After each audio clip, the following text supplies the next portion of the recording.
Hi everyone, welcome to Not Your Normal Nerding. So what are we going to talk about today? I'm going to talk about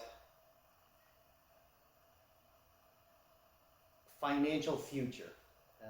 And this is something that I think everybody should really look at regardless of what your financial situation is, where you're at in your life, regardless if you are just beginning your adulthood or if you are hitting closer to retirement. The whole reason why we work, the whole reason why we make money, the whole reason why we engage in our employment, our investments, and so is to be able to have a stable circumstance right now. Our present circumstance is stable and less stressful, but also to look at the possibility that as we get older, as we look at our futures, that our strengths, our youthfulness, our energies are going to wane, and we may not be able to maintain that current balance that we have right now just by the amount of work we do. Otherwise, to look at our retirement so that we can sit back and relax and not have to worry about how we pay our bills, or if we can afford some of the luxuries in life, or some of the things that we need to maintain our life, like affording food, or affording electricity, affording transportation, and so forth as well too. So we have a little discussion about investing in your future. What does that entail? That entails a lot of thinking, a lot of being able to realize your current status, being able to evaluate if your current status is something stable or unstable, and where you want to be in your future at the same time. Well, not necessarily at the same time, but those things need to be evaluated overall. Let's look at the example of somebody who currently right now, let's just say, who works full-time and makes only $10 an hour. In this context or so, $10 an hour is pretty much a very, very bare wage, a very, very minimal wage overall, which means their current quality of life may not be that great. These would be indicative of, in America, blue-collar workers. Other countries or so, they have different specifics or specific financial groups or so that indicate poverty class or blue-collar class or whatnot. In America, if you look at about $10, that's roughly going to be just where you hit blue-collar wage, almost poverty level as well too. If you're a single person and you plan on being single the rest of your life, it really isn't that bad. You can afford pretty much everything you're going to need. If you have any major circumstances in your health or whatnot, that might be a problem. So that's kind of like how you look at the $10 per hour person. Now let's take a next step up to the $20 an hour person. In America, that's going to be the upper blue-collar class and roughly just the lower side of middle class overall. You can afford a whole lot more. You have, in a sense, a better quality of life. You have, in a sense, nicer things than somebody who makes $10 an hour. Makes sense. If you have problems every now and then, you're going to be okay. You're going to be able to afford those complications every now and then. Now let's go up one more step or so from $20 an hour to, let's just say, $40 an hour. This is middle class, upper middle class, roughly. Now people think just because the more money you make, the better your quality of life is, or if you run into complications, you're going to be able to address those complications a little bit easier. That's not necessarily true. The truth behind it is, if you'll live based upon what you make, And I'll use the cell phone as an example. If you make $10 an hour, your cell phone is going to cost you maybe $200 at maximum, $150, $200. Your cell phone plan is not going to be the highest quality cell phone plan in the world. Maybe you might only spend, $40 a month on, or $30 a month on your cell phone plan. If you make $20 an hour, you can afford overall probably something that's double that, about $400 cell phone. Of course, that also means a $400 cell phone, you're going to afford maybe a $40 to $50, maybe $60 a month cell phone plan. Now let's look at somebody who makes like $35, $40 an hour. Upper middle class, yeah, if you want, you can afford a $600 phone or a $1,000 phone. Of course, that also comes with a plan that might be $80 to $100 a month. So the reality of it is, regardless if you make $10 an hour or $40 an hour, you're going to use that money because it's going to fit that quality of life. Yes, you have better quality, but the reality of it is a cell phone and a cell phone plan does the exact same thing, regardless of if it's the $100 or $200 phone versus a $1,000 phone. It makes a phone call, it sends a text message, you can surf the internet, you can watch, you can do your social media stuff, you can play games on it, so forth. I mean, so those things, they're there. Yes, is the $1,000 phone going to do a lot better than a $200 phone? Absolutely. But the fact is, they do the same thing.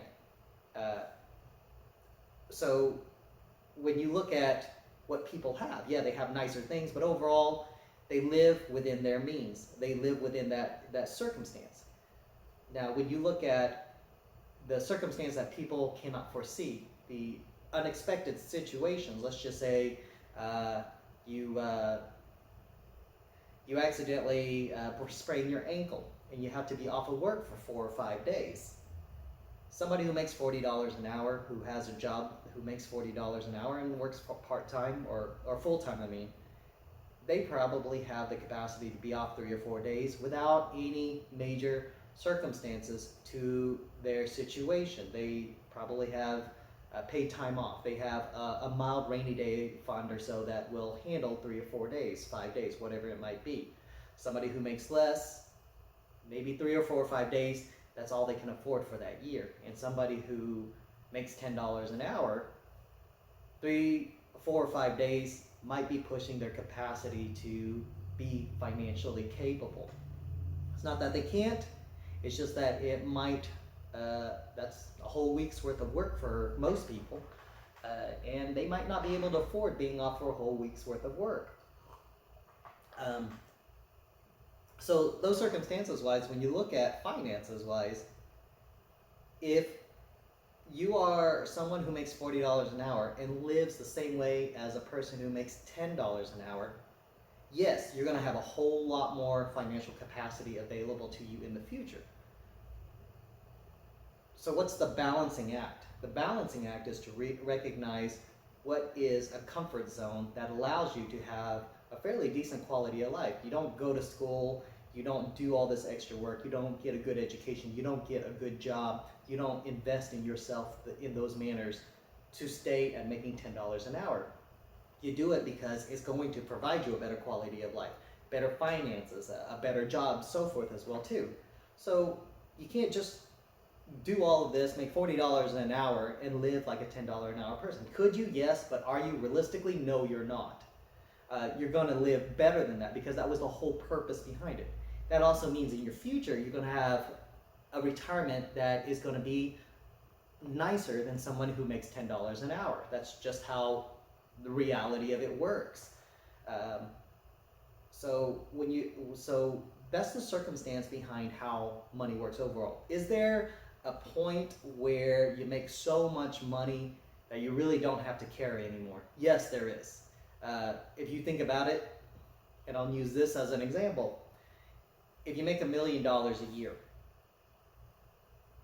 most people have phones that roughly cost about, most people who make $1 million a year, affording a phone that costs $1,200 or even $1,500 to them is a joke. It's chump change.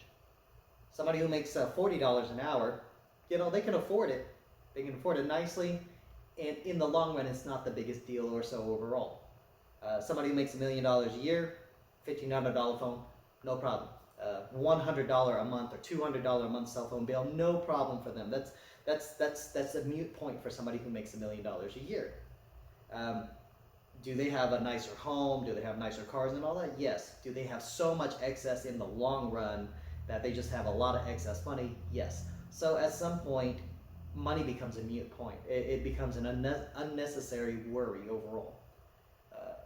The reality of it is 90% of the world, 95% of the population don't ever get to enjoy making $1 million a year. So let's look at everybody else, anywhere from the person who makes the lowest all the way to the person who makes the highest that needs to worry about their finances. And if you look at it, is pretty much everyone.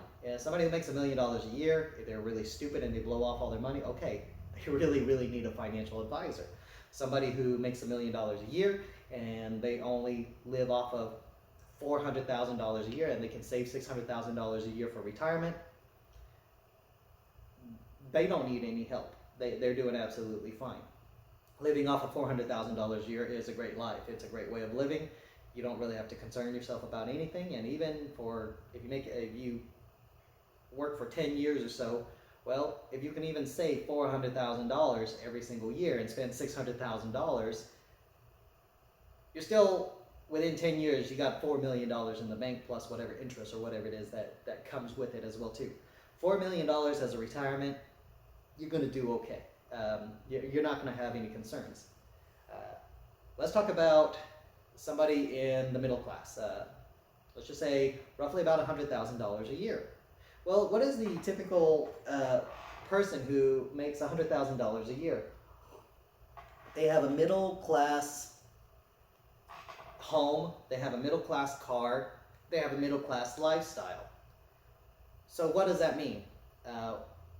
Pretty much about 8 to 10% of their earnings every single year will go to paying off their mortgage. You look at probably another 5% will go to 5 to 10% will go to paying for their cars.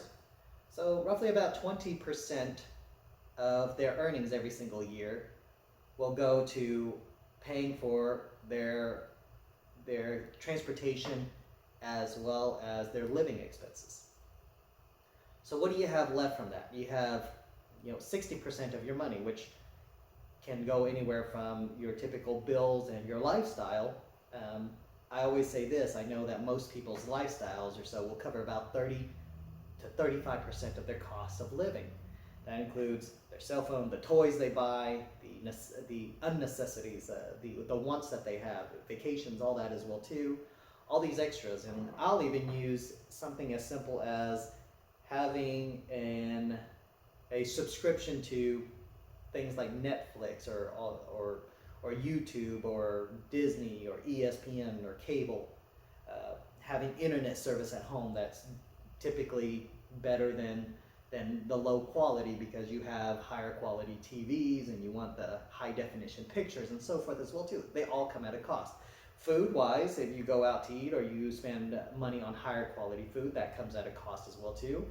Bigger houses also include bigger electric bills, bigger energy cost, a bigger overall higher cost of maintenance as well too. Let's look at having to replace a appliance every so often. All these come at a cost. So in the end, about 35% of that money goes to that. So you look at 75% of your yearly paycheck goes to basic living. So what about the other 25%? What do people do with the other 25%? If you look at the middle class, they also have the highest rate of credit debt as well too. If you look at your mortgage, the interest on your mortgage, the interest on your car. Yeah, low interest, but overall, I'm sorry to say, you can have a low interest rate, let's just say 4% on a car, but if you buy a $80,000 car, it's still quite a bit of money versus buying a $30,000 car. $30,000 car at 5% interest every single year, that's going to equate to roughly about $800. But if you look at an $80,000 car in a given year, that's going to be just under $3,000 worth of interest alone. A mortgage is the same thing. When you look at a mortgage, the amount of interest that you pay on a mortgage, well, if you're going to have a $250,000 home, I don't care if your interest rate is 3%. Still quite a bit of interest. It's almost $10,000 a year in interest. So those things have to be considered. So you look at interest cost, credit card debt, whatever it might be. The average middle income person has about $10,000 to $15,000 worth of credit card debt. At 15%, that still adds up to another $15,000, $16,000, maybe $2,000 every single year. So you look at 10%, maybe a little bit more than 10% of your income going to, I hate to say it this way, to total interest overall. So what does that mean? So now we went from 75% to 85% of your income. So you have 15% left. So you got $15,000 a year. So what do you do with it? So this is what you have left. $15,000 doesn't seem like a whole lot. But it can actually do quite a bit of work when you compound it over time. When you look at investing, how do you invest something that's a small amount? Well, you look at it in the sense where it's not about right now, it's you putting it into an account that grows money for you just by putting it into that account in the long run. Do you put all $15,000 in one account? No.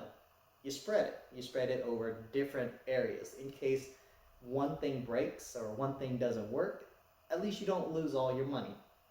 That's the problem with investment. That's the thing that people are scared about the most when it comes to investing, is the fact that they will lose their money, because investments is a risk. Bottom line is, there's no such thing as a guaranteed investment. There's no such thing as you are guaranteed to get all your money back plus some when you invest. No such thing. And anyone who tells you that that it's going to be fine and you're not going to lose any money, you probably need to look at a second opinion. Let's talk about different kinds of investments, and I'm gonna break them into 3 different categories. We look at stable investments, moderate risk, and high risk investments. Technically, that's kind of how you look at every type of investments, and regardless of any sector, it doesn't matter if you're investing in the stock market, in real estate, in commercial this, or a company that's a startup, whatever it is. They all have those types of risks: stable, moderate risk, and high risk. So let's look at why you have to look at it that way. Because overall, that's how if you look at retirement, that's how you want to spread your eggs. You don't put all your eggs in one basket, because if you stick 12 eggs in one basket and the basket drops, all your eggs are broken. If you have 3 different baskets and you put 3 or 4 eggs in each basket, if one of those baskets breaks, at least you still have 8 eggs to work with. So it's very, very nice to be able to spread it out. But you have to spread it out in a way that's meaningful, that makes sense, that you're comfortable with. So let's talk about real estate investment. So there are different kinds of real estate investments. You can invest in flipping homes. You can invest in rental properties. You can invest in commercial properties. You can buy a home and leave it and let it grow and maybe sell it. You can sell land as well too. You can buy apartments and do apartment rentals. I mean, you can rent out commercial space or so for whatever it might be. You can do all of these things. You can even look at buying a home, remodeling it, and selling it again, which is a flip again. But there's different kind of flips. There's different kinds of ways of going about it. And every single one comes at a risk, because first off, you don't know how well you buy the house, what you have to do to the house to get it to rental. When you look at renting a property, a housing property, as an example here, your focus is to maintain 85% occupancy. Well, there's no guarantee that you can sustain 85% occupancy.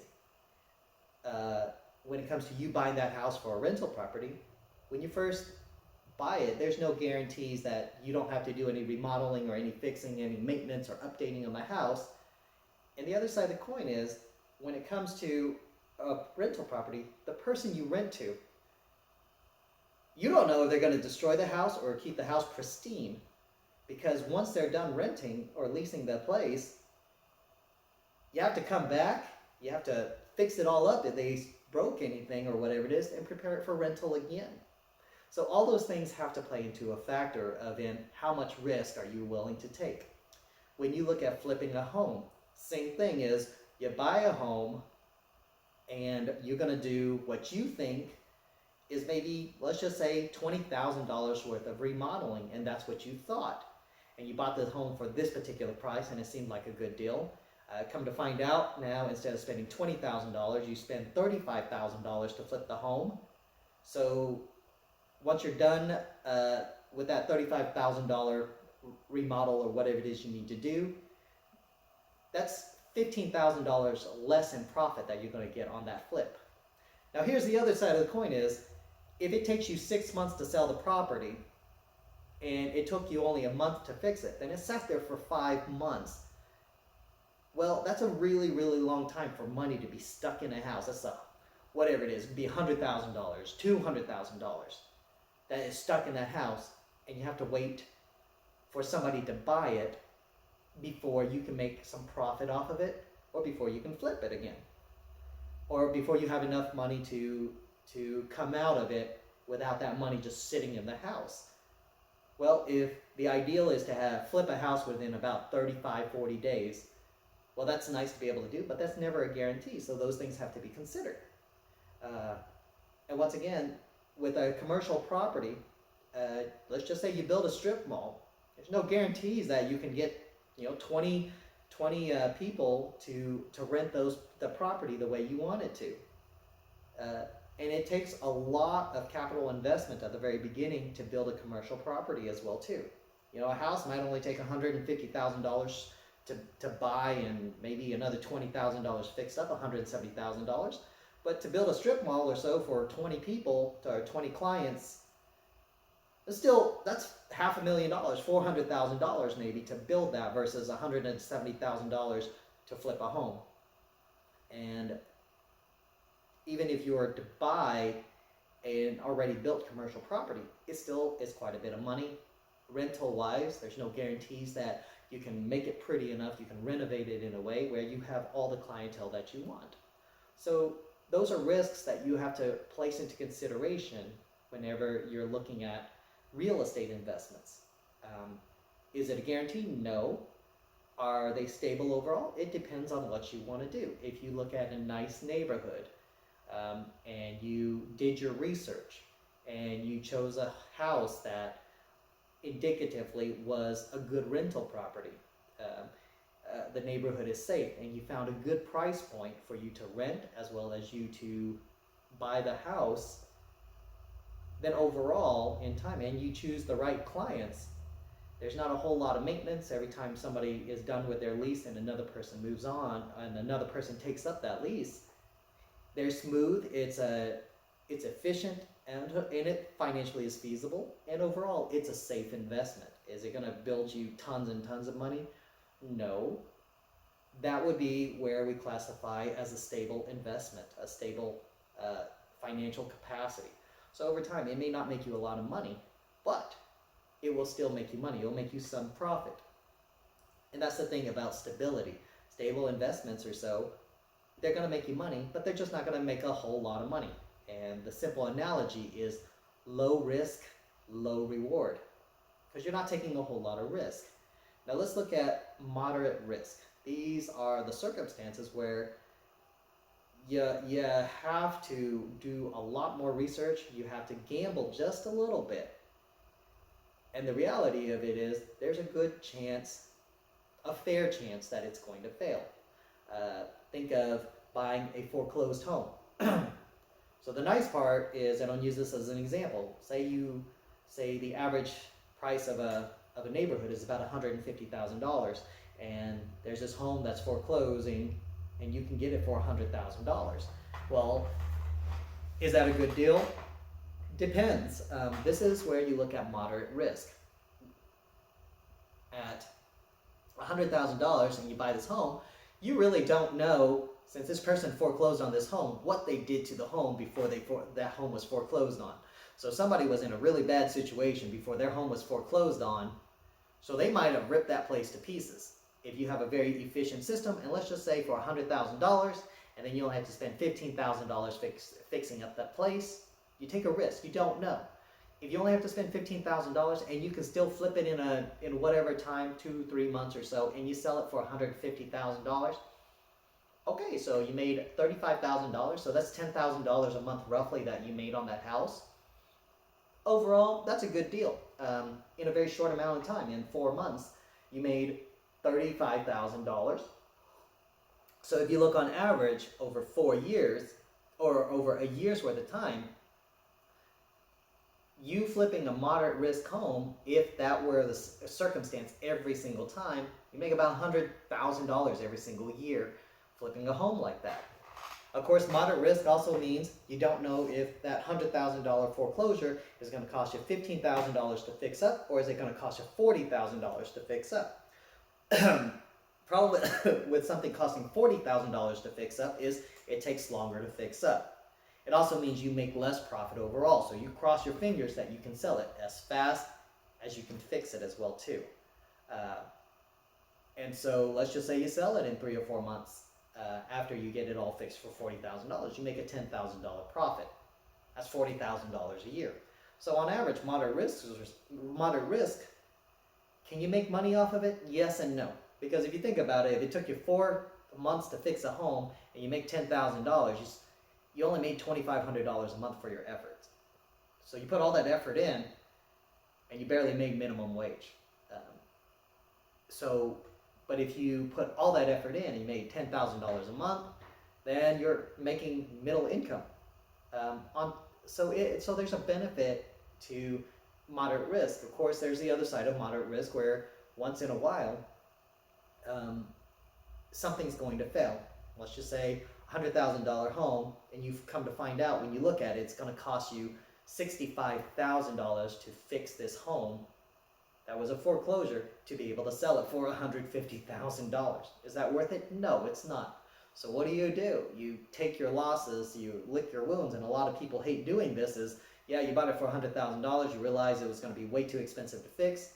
Do you sell it back for $100,000? A lot of people, that's what they would aim to do so they don't lose money. But the problem is to sell it at $100,000 after you bought it for $100,000, it's going to take forever to find another buyer for it. So that money is stuck. Or what you can do is take a loss or so. Sell it for $85,000. Sell it for $90,000. Yeah, it sucks. It's awful. But the reality is you recuperate as much money as you can in a short amount of time. And because of that, you can go and focus on to your next project. So there is a chance of loss when you look at flipping a foreclosure home. Same thing as buying a foreclosure home and renovating it or fixing it up for a rental property as well too. There might come a cost. At a lower cost, let's just say you buy it for $100,000 and it costs you $35,000 to fix the home. So total cost of the house is $135,000. You put it in.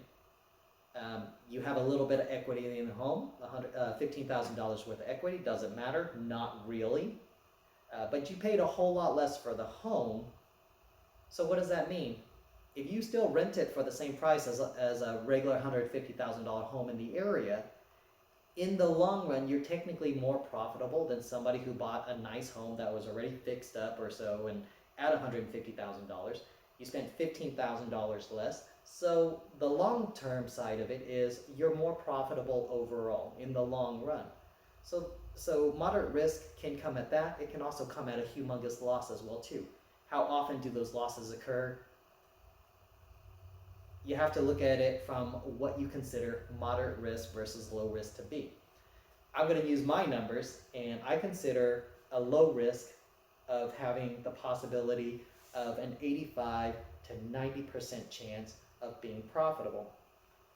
A moderate risk to me is anything that has anywhere from 40% to about 85% profit or chances of profitability. So what does a 40% chance of profitability mean? That means there's a 60% chance that it might fail. So that's how I look at moderate risk, but everybody has their own comfort zones when it comes to moderate risk. Now let's talk about the things that nobody really talks about. Let's talk about the high risk.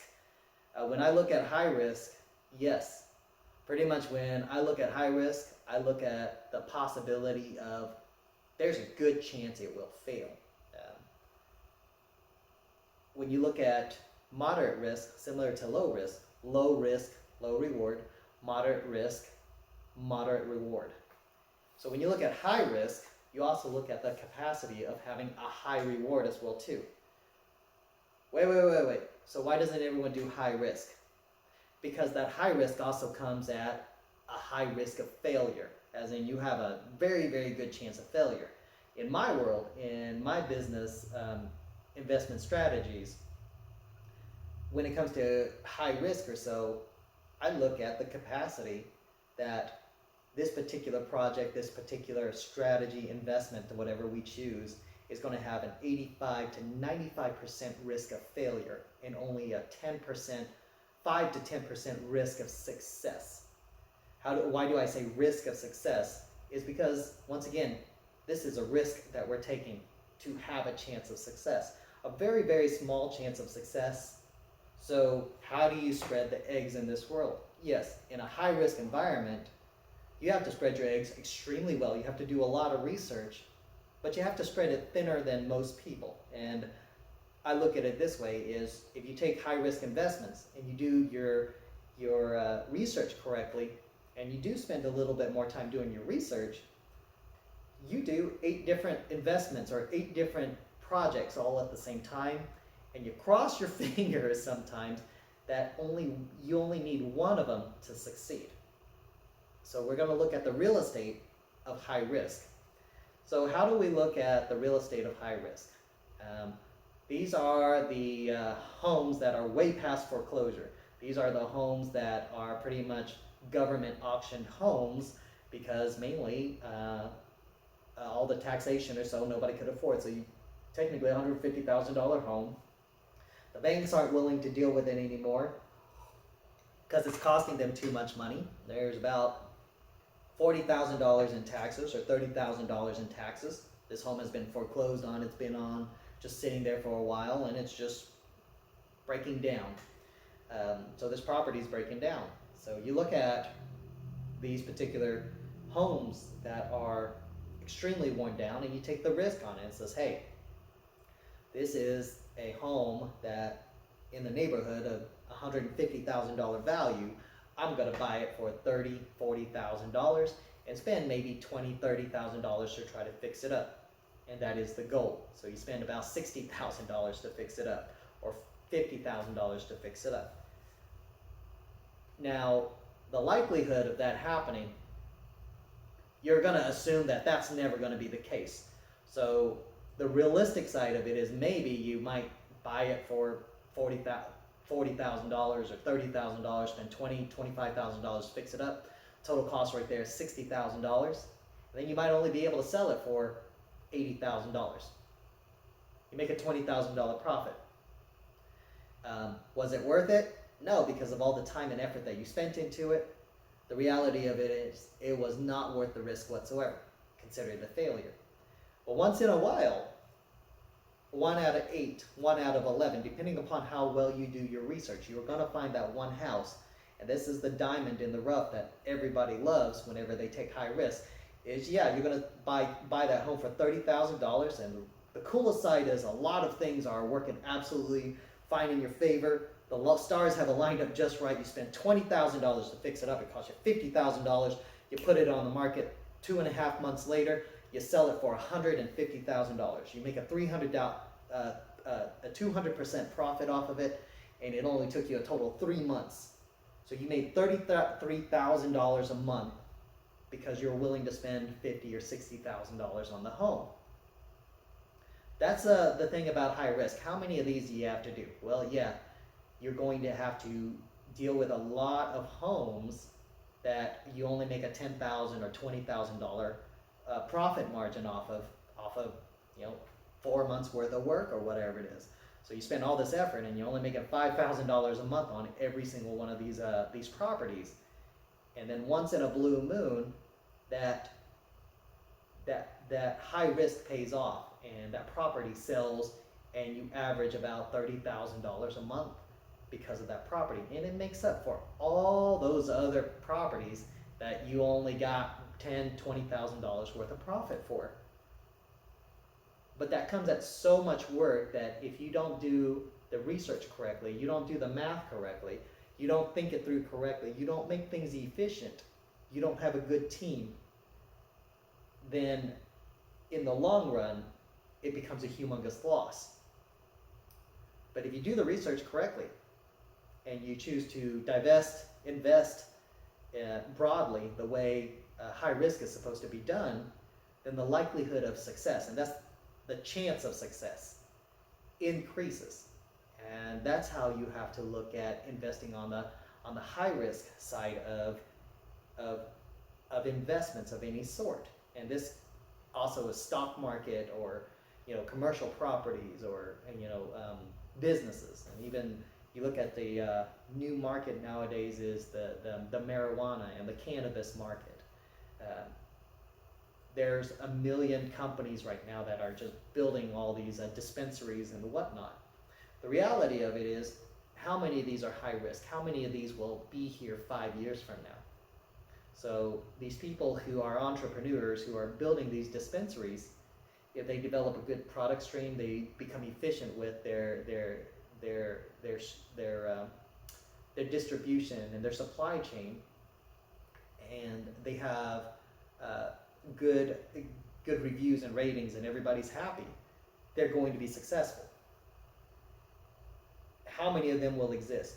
Well, if you look at 100 dispensaries that are open right now, only about 15% of them, 15 of them will exist 5 years from now, because if money isn't managed appropriately, the business is not managed appropriately. If people don't look at a rainy day, having a bad month or whatever it is, and they use all their money for other stuff, then the reality is that business will fail. Companies that manage their money and look at their rainy day, look at the bigger picture, look at their future, those are the ones that can be successful. Look at building good clientele, as well as building a good supply chain for themselves, getting appropriate contracts or so, buying in manners or so that decreases cost overall. Okay, that's what you're supposed to do. But once again, it's research. It's not just something, hey, you just choose something or you go with whatever it is and then you make money. It just doesn't work that way. So that is how you have to look at investing in your future, is how do you want to invest? All those areas come at their own risks, and they also come at their own benefit and reward as well too. If you have a portfolio, if you look at investing, you don't necessarily, once again, put everything all in one basket. You don't just try all your money in one investment. That's a strategy that rarely works. Does it work? Once in a while. You always hear the stories of those millionaires who invested in this company or whatever it is, and they became a millionaire or a billionaire. Well, once again, that's the 1 in a million that happens to. The reality of it is, yes, somebody gets to be that 1 in a million. If it's you, great. I'm happy for you. Do it. But I don't know if it's going to be you or not. I don't know if it's going to be me or not. But I'm not willing to do that as a consultant or so for finance. I would never tell anyone to just choose one company, invest in it, and cross their fingers. That's not the best strategy in the world. The best strategy is to look at multiple ways of building residual income, which is, hey, maybe you invest in a couple of eggs in your CD, a couple of eggs, maybe a little bit more than a couple of eggs in the stock market. And once again, the stock market has their blue chips or their stable stocks or so, and risk stocks that are a little bit higher risk. And then invest in something else like real estate, or invest in a money market account, or whatever it might be. There's a lot of financial investors in this world that you can sit down with, and they can sit down and tell you what your financial status is and how to build it so that your future can be better. Totally free. They'll sit down because what they want is for you to put your money in their company. So they don't mind doing it for free because in the long run, somebody's going to do it. Somebody's going to put their money into that system. So a lot of financial advisors do it for free. Now, when we talk about having only $5,000 or $200 extra every single year, it doesn't seem like a lot, but building it up the right way over time, even though it's such a small amount, and people look at, hey, if you invest only $200 or $500 every single year, you're never going to make $1 million when you retire. It's not necessarily true. It does happen, but it's a rare circumstance that it happens. But the whole point is to have extra money when you cannot work as much as you used to when you were younger. So even if you have $30,000 extra for retirement, what does that mean?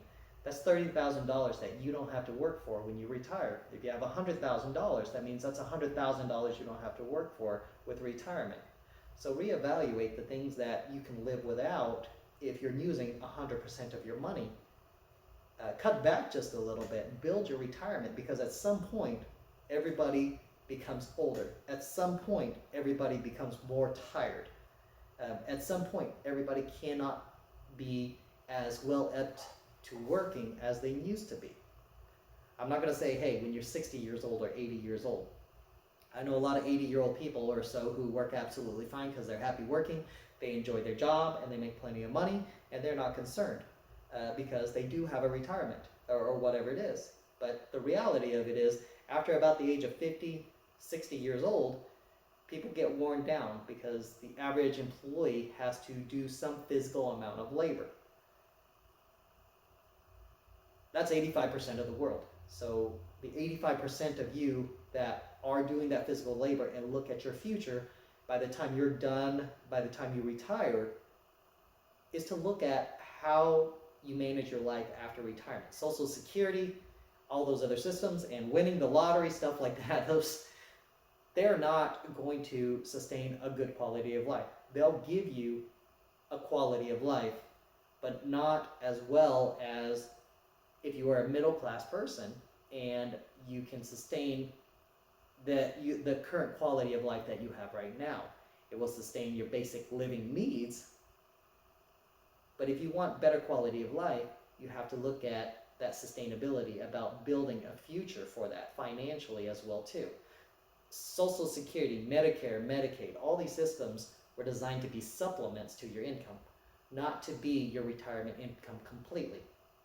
So look at it, and I urge everyone to look at their finances right now and build a strategy so that in the future, as you age, as you get closer to retirement, or when you want to retire, is that you can have a quality of life with less worry. And that's the whole point. It's not that you don't worry about retirement, you don't worry about money. Some people don't, but the whole point of it is so that you are less worried about it. You have a cushion a little bit better. And that's the whole focus of looking at a financial plan. A lot of people says financial plan so that you can retire. It's more than that. It's about decreasing your stress and being able to have a better quality and a happier life when you cannot work. Thank you for watching my video.